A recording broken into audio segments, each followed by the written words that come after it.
All right, he's Chris Mannix, Sports Illustrated senior NBA writer. Spent a lot of time with those Brooklyn Nets. I don't know if I can fall in love with them to challenge for the title. What am I missing here, Chris? Do you think they're legitimate? Yeah, I do think they're legitimate, Dan. I mean, I think there's some obvious question marks, and they begin with Jason Kidd and his ability to not coach the team in the beginning of the season, but get them through those dog days in January, February, early March, and when you get to the playoffs, to be able to have a level head in those huddles.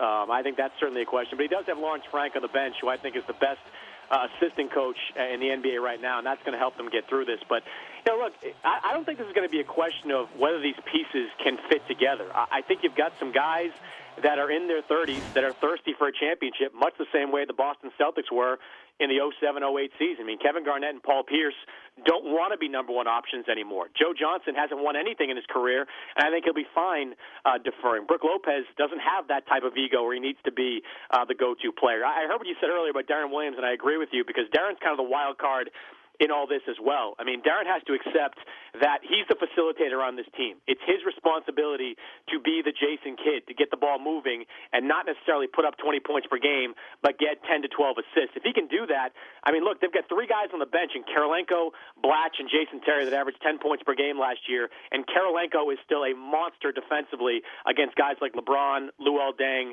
and the other small, and Paul George in the Eastern Conference. I think this team has not just win the conference potential, but they can win a title this year. The Bulls' chances. It's just as good. I mean, Dan, I keep going through this top of the Eastern Conference, and any one of these four teams can win a title. I firmly believe that whoever comes out of the East this year is going to be the NBA champion. I think they're that much better than what the top of the Western Conference teams are right now. I mean, Chicago, they still play that high-level brand of defense. And Luol Deng, many scouts have told me he defends LeBron James as well as any small forward in the league. And if Derrick Rose looks anything like the Derrick Rose from 2011, this team is better equipped this year than they were a couple of years ago to go against Miami. Because last year, the one silver lining in that just mess of a season with Rose out and guys going all over the place in the playoffs was it forced some guys to be more responsible offensively. It forced Carlos Boozer to take on a bigger role. It forced Joakim Noah to take on a bigger role. It required these guys to play outside of themselves a little bit. So now that Derrick Rose is back, he won't have to be the guy that just takes on the world every single game. I think it's going to make them that much stronger. And as long as they stay healthy with Rose and Joakim Noah, they're going to be right there at the end too. So the Heat, you got Indiana, you got Chicago, and you're going to throw the Nets in there in the mix in the East. Yeah, any one of those four teams, and I've got Indiana coming out of it. Oh, you do? Okay. So why won't the Heat repeat? It's not so much that I don't believe in the Heat. In fact, I think Miami could be better this year because I think Michael Beasley is going to turn out to be an upgrade over what they lost in Mike Miller because Beasley will be more consistent. He's younger. He's going to be able to play more minutes. I mean, Mike Miller was very popular inside that Miami locker room. But Beasley, when he's actually got his head screwed on right, he's an all-star level talent. I mean, he's got those kind of abilities. And in a reduced role with lower expectations in a veteran locker room, I think he's going to be really effective for them. So I like that. I like Miami a lot, but I just think Indiana, with the changes they made last year, Dan, I mean, look, their bench was probably their biggest weakness last year. And assuming Granger comes back from this calf strain okay, that bench becomes goes from being a liability to being a real asset for them because Granger can play off the bench, give them 15-plus points per game. And Louis Scola was such an under-the-radar addition. I mean, beyond his numbers, any coach that's ever coached Louis Scola will use one word to describe him, and that's winner. This guy is just a winner everywhere he goes, and people just want to play with him and want to have him out on the floor. I think he's an upgrade over Tyler Hansbrough, and if everybody stays healthy on that team as well, that team is so physical and strong up front and so complete 1 through 10, I think they're the best team. He's Chris Mannix, senior NBA writer for Sports Illustrated. Let's go west, young man. Let me start. The team to beat out west is? I stick with San Antonio at this point just because there's so much uncertainty amongst most of the teams in the Western Conference. I mean, look, start with the Clippers. I mean, I love Doc Rivers as much as anyone, but you're still talking about a team that won 56 games last year and was one Blake Griffin injury from probably advancing to the Western Conference Finals. I mean, that was a good team that Vinny Del Negro left behind. And Doc's not a miracle worker. What's going to happen with the Clippers is Blake Griffin and DeAndre Jordan are going to have to get appreciably better next year, because you can't just simply give the ball to Chris Paul and say, pick and roll us into the NBA Finals. You can't do that. You need to have low post presences, and you need either Griffin, most likely, or DeAndre Jordan to give you more offensively. So that's kind of a wild card with me. The Thunder, as I've picked pretty much every year for the last 3 years to win a championship, they keep taking these small steps back. I mean, they lose James Harden, they replace him with Kevin Martin. They lose Kevin Martin, and now they're talking about replacing him with Jeremy Lamb and Reggie Jackson. And Jeremy Lamb was fantastic in the D-League last year, but he's shown nothing at this point in the NBA. So that's a big question mark with me as well. I love Golden State, but if you're going to sit here and tell me Andrew Bogut's going to play 75 games for you next year, I'm going to take the opposite side of that. I'm not convinced that Bogut can stay healthy after the last couple of seasons. If they stay healthy, they're going to be a formidable presence. But if they don't, that's a team that could take a step back as well. San Antonio, as long as Duncan stays healthy, that's still the same team. They swap out Marco Bellinelli for Gary Neal, which I think is an upgrade. Kawhi Leonard's going to be better next year. The San Antonio Spurs, to me, is, until someone proves otherwise, they're still a team to beat in the West. What about the Rockets? Still one move away. Dwight Howard and James Harden are going to be great together. I think it's a perfect mix, because Harden does not have an ego, and Dwight's going to be fine when Harden starts taking over games in the fourth quarter, because he's going to get to the free throw line, and he's going to win some games for you. But you just can't tell me, Dan, that Dwight and Omer Asik can play together. I watched the Spurs game that they played in the preseason, and Dwight literally knocked Asik over going for a rebound. That's just not going to work and doesn't fit into the way they want to play. I mean, Dwight plays best when he has a stretch forward like a Rashard Lewis or a Ryan Anderson playing alongside him. James Harden and Jeremy Lin play better when they have more lanes to drive into. You need to trade a guy like Asik, who has huge trade value. Asik is a proven commodity in the NBA, a proven double-double guy in 30 minutes per night. You need to make a deal to trade him for a Ryan Anderson type in New Orleans that's going to give you a roster that's better suited for Dwight Howard and James Harden. So they're a playoff team, no question, a top 4 or 5 team, but I don't see them being a title contender until they make one more move. Take a deep breath.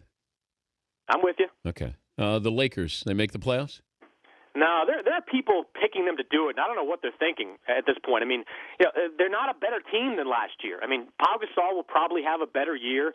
They're going to rely on Steve Nash to be the Steve Nash from 2005, and I'm not sure he can handle that responsibility with this team at this point. And Kobe's going to come back probably sometime in December. He's going to, he's going to try to force his way back in, because that's just who Kobe is. And even though offensively he's going to be okay, because I think Mike D'Antoni's going to put him in the post and try to limit his mobility offensively, defensively he's just going to be a disaster. And that whole team is going to be a disaster this year. Even if they put up 105 points per game, they're going to give up 115. So in this Western Conference, when you're talking about them leapfrogging teams like Minnesota, even New Orleans, Portland, which made upgrades in the offseason, I think they're in the 10-11 spot right now. I just don't see them making the postseason. Who's your Rookie of the Year? Oh, that's a tough question. I think Victor Oladipo is probably going to get it. I'm not a big Oladipo guy. I know you're not. I think Ben McLemore is going to wind up being the better two guard out of that crop, and Oladipo is going to play a lot of point guard as they try to, sort of rediscover Russell Westbrook down there in Orlando. But he's going to get a lot of playing time, Dan, and he's so mature and he's such an aggressive player that he's going to get to the free throw line a lot for that team. I think Oladipo winds up getting the award, but I just don't think he's going to become the best player out of that class. Yeah, I know. I told you he'd be the Rookie of the Year as soon as he was drafted. They're going to let him commit like 9 turnovers per game playing the point guard position, because this is going to be Tankapalooza for 5 or 6 teams out there. I mean, Dan, I'm going to go Philadelphia. I'm going to go to the January 27th game between Phoenix and Philadelphia in Philadelphia and see which team tries to lose more, because both those teams are just cashing in their chips for Andrew Wiggins. Who will be the worst team in the NBA this year? I got to go with Philadelphia. Yeah. I think they could be worse than that. Was the 9-73 Philadelphia team from before? I mean, it's kind of absurd to me, Dan, that you're ruling Nerlens Noel out in October. That he's not going to play right now when he would probably be healthy in January, February. I mean, I get it. You're going to let Michael Carter-Williams turn the ball over 10 times per game. You don't have any really talent in that front line.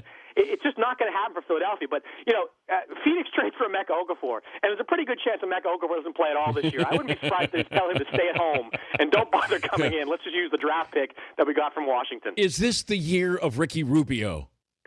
Well, it's the All-Star All-Star year of Ricky Rubio. He'll make the All-Star team this year, Dan. I don't think there's any question about that this year, even in the Western Conference with some pretty good point guards in that mix. But if they're healthy, I mean, look, Kevin Love and Pekovic up front, that's a good front line. They've got Derek Williams still playing the small forward spot, and Rubio's going to take steps forward. I mean, he's coming off that ACL injury where he could not possibly have lived up to his potential last year. But this year, with all the weapons Minnesota has, with Rick Adelman coaching that team, one of the best offensive minds in all of basketball, this is the year that Ricky Rubio leads that team to the playoffs. Before I let you go, did you see that idiotic award that the general managers give out each year to the guy? The White Guy Award. Yeah, and you give it to Kevin Love. This is why you have some idiots in basketball. If they don't understand the athleticism of Kevin Love and everything that he does, okay, is he like LeBron? No, but he's more athletic than Zach Randolph and some of these other guys, but they look at Kevin Love like he's not athletic. Tell me somebody who has led the league in rebounding and won the three-point shooting contest. You know, they gave it to Love because, Love improves every single year. He came into the league as just a rebounder. All of a sudden, he's a three-point threat now. And I know why they gave it to him in that sense, but you're completely right. Zach Randolph can't jump over a phone book. I mean, Zach Randolph is not an athletic player. He used positioning. He used the fact that he's a monster underneath the rim, and he has a soft touch around the basket. If you want to talk about getting more out of non-athleticism, it's Zach Randolph far more than Kevin Love. I think it is kind of the White Guy Award because you're saying Kevin Love is worthy of this award because he's 6'7" and doesn't dunk on a regular basis. Well, neither does Zach Randolph, and I don't think Kevin Love is any more athletic than Zach Randolph. Wait, you don't think Kevin Love is?